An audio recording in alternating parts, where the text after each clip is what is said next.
যে স্তব্ধতা এতদিন এক কাল্পনিক শান্তির বার্তা দিচ্ছিল তা ভেঙে চুরমার হয়ে গেল মাত্র কয়েক ঘন্টার ব্যবধানে। আমেরিকার জোরালো আশ্বাসের আড়ালে যে হিসাব কষেছিল তেল আবিব তা এক নিমিষেই ওলটপালট করে দিল তেহরান। ইসরায়েলের বুক চিরে ধেয়ে এলো ইরানি ক্ষেপণাস্ত্রের ঝাঁক। কোনো পূর্ব সতর্ক বার্তা নয়, কোনো মহড়া নয়, এ যেন এক চরম রণকৌশলগত ধাক্কা যা হতবাক করে দিয়েছে গোটা ইসরায়েলি প্রতিরক্ষা ব্যবস্থাকে। ঘটনার সূত্রপাত বৈরুতের দক্ষিণাঞ্চলীয় দাহিয়াহ উপসাগরের ইসরায়েলের আকস্মিক বিমান হামলা দিয়ে। যুদ্ধবিরতির সমস্ত চুক্তিকে বুড়ো আঙুল দেখিয়ে ইসরায়েল যখন লেবাননের মাটিতে রক্তপাত ঘটালো, ইরান তখন স্পষ্ট জানিয়ে দিল সব রেড লাইন পার হয়ে গেছে। এরপর প্রতিশোধের আগুন জ্বালতে বেশি সময় নেয়নি তেহরান।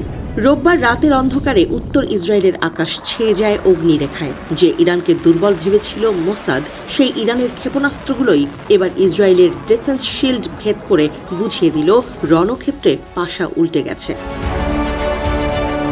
ইসরায়েলের ভেতর এখন তীব্র হাহাকার আর আতঙ্কের পরিবেশ। জেরুজালেম থেকে তেল আবিব সব জায়গার চিত্রটাই বদলে গেছে এক রাতে। তড়িঘড়ি করে বন্ধ করে দেয়া হয়েছে স্কুল কলেজ, বাতিল হয়েছে সব ধরনের পাবলিক ইভেন্ট। বেনগুরিয়ন বিমানবন্দর এখন যেন এক অবরুদ্ধ দুর্গ, যেখানে বিমানের চেয়ে সাইরেনের আওয়াজ বেশি চড়া। হাসপাতালের বেডগুলো সরিয়ে নেওয়া হচ্ছে আন্ডারগ্রাউন্ড বা ভূগর্ভস্থ বাংকারে।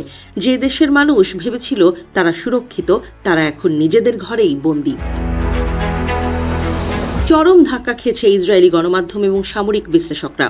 চ্যানেল 13 নিউজের সামরিক সংবাদদাতা Alan Ben David live on এয়ারে প্রায় রুদ্ধশ্বাসে স্বীকার করেছেন এই হামলা ছিল সম্পূর্ণ অপ্রত্যাশিত।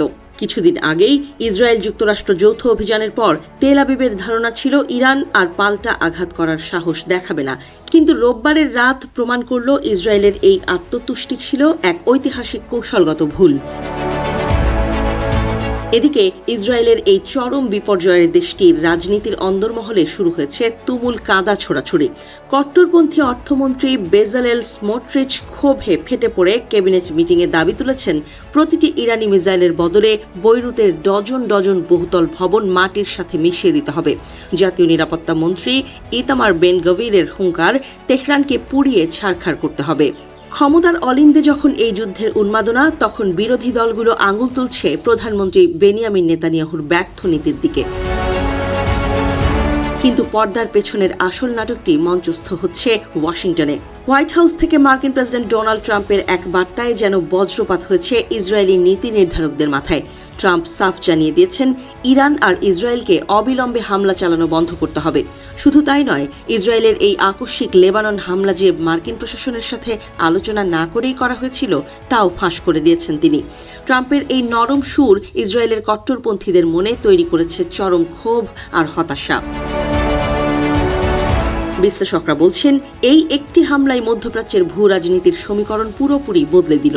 ইনস্টিটিউট ফর ন্যাশনাল সিকিউরিটি স্টাডিজের ইরানি বিষয়ক বিশেষজ্ঞ ড্যানি সিট্রিনোভিচ একে মারাত্মক কৌশলগত ব্যর্থতা বলে উল্লেখ করেছেন। তার মতে ওয়াশিংটন এবং তেল আবিব মিলে যে যুদ্ধ চাপিয়ে ইরানকে কোণঠাসা করতে চেয়েছিল তা ভেস্তে গেছে। এখন ইসরায়েলের হাত বাঁধা, ইরানের আত্মবিশ্বাস তুঙ্গে, আর আমেরিকা চাইছে যে কোনো মূল্যে কূটনৈতিক সমঝোতা।